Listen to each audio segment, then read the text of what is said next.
శరీరం దేహం గురించి మన దేహం గురించి మన శరీరం గురించి పరిశుద్ధాత్మ దేవుడు మాట్లాడుతున్నాడు. ఎందుకంటే మన దేహము దేవునికి ఆలయమై ఉన్నది కదండి. పరిశుద్ధాత్మకు నివాసము చేయడానికి యోగ్యకరంగా ఉన్నదే ఈ దేహం, ఈ శరీరం.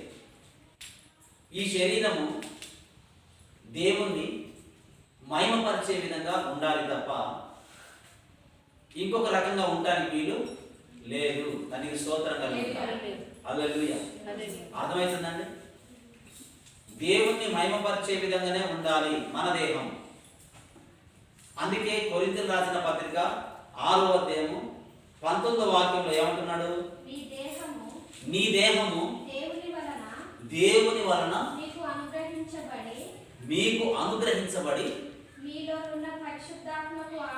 మీలో ఉన్నటువంటి పరిశుద్ధాత్మకు ఆలయమై ఉన్నది అన్న సంగతి మీకు తెలియదా అని. మన శరీరం మన సొత్తు కాదు, అది దేవుడు వెలబెట్టి కొన్నటువంటి శరీరము. దానికి స్తోత్రం. అర్థమవుతుందండి? మన శరీరము దేవునికి ఆలయమై ఉన్నది, అది మనం గుర్తుపట్టుకోవాలి కదండి. ఈ శరీరము ఎవరో ఇచ్చింది కాదు, దేవుడిచ్చిందే. దేవుడిచ్చినటువంటి శరీరాన్ని దేవునికి మహిమకరంగా మార్చుకోవాలి తప్ప దేవుని ఆరాధించడానికి ఉపయోగపడేటట్టుగా మార్చుకోవాలి తప్ప ఇంకొక రకంగా ఈ శరీరాన్ని ఉపయోగించుకోకూడదు. మన అంతరంగంలో మన హృదయంలో ఉంది కనుక ఈ యొక్క శరీరము దేవుడిచ్చిందే కనుక మనం ఎట్టి పరిస్థితులైనా చెడు ఆలోచనలతో చెడు తలంపులతో ఉండొద్దు. అది మనం గుర్తుపట్టాలి. తనకి స్తోత్రం. హల్లెలూయా. జీవం కలిగిన తనకి స్తోత్రం కలిగి. కానీ చాలా మంది అలా ఉండలేదు. ఈ శరీరం తల్లిదండ్రులు ఇస్తున్నారు అనుకుంటున్నారు, తల్లిదండ్రులు కన్నారనుకుంటున్నారు, తల్లిదండ్రులు పోషించారనుకుంటున్నారు, తల్లిదండ్రులనే గొప్ప చేశారనుకుంటున్నారు. కానీ దేవుని వాగ్దానం చెప్తుంది, ఈ దేహం అంతా దేవునికి దేవుని వలన కలిగిందని మనం గుర్తు పెట్టుకోవాలి. అది గుర్తు పెట్టుకుంటే ఖచ్చితంగా దేవుని ఆశీర్వాదాలు మనం పొందుకుంటాం. వాక్యం మీరు మనం అందరము దేవుని ఆలయమై ఉన్నామని దేవుని యొక్క ఆత్మ మనలో నివసిస్తున్నదని మీకు తెలియదా?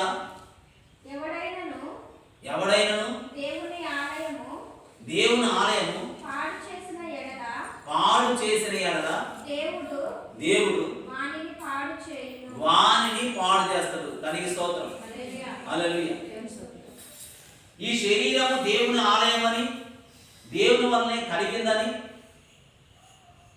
ఈ యొక్క ఆలయాన్ని, ఈ శరీరాన్ని ఎవరైతే పాడు చేస్తారో నేను కూడా వారిని పాడు చేస్తాను అని చెప్తున్నాడు.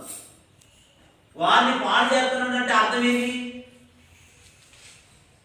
అంటే మన శరీరానికి రోగం కలుగుతుంది కదా, మన శరీరానికి ఆయాసం కలుగుతుంది, మన శరీరానికి నొప్పులు వస్తాయి, మన శరీరానికి కనుసూపు పోయింది, మన శరీరంలో ఉన్నటువంటి భాగాలన్నీ బలహీనమైపోతాయి, దేవునికి వ్యతిరేకంగా ఉంటాయి.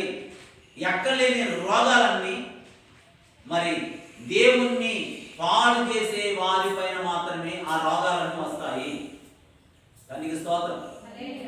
నా ఆజ్ఞ ప్రకారం, నా మాట ప్రకారం ఎందరైతే వినరో వారికి నేను ఈ రోగాలు ఇస్తానని ద్వితీయోపదేశకాండం 28వ అధ్యాయంలో మనకు కనబడతా ఉంటుంది. 14 నెంబర్ను చూస్తే అర్థమవుతుందండి.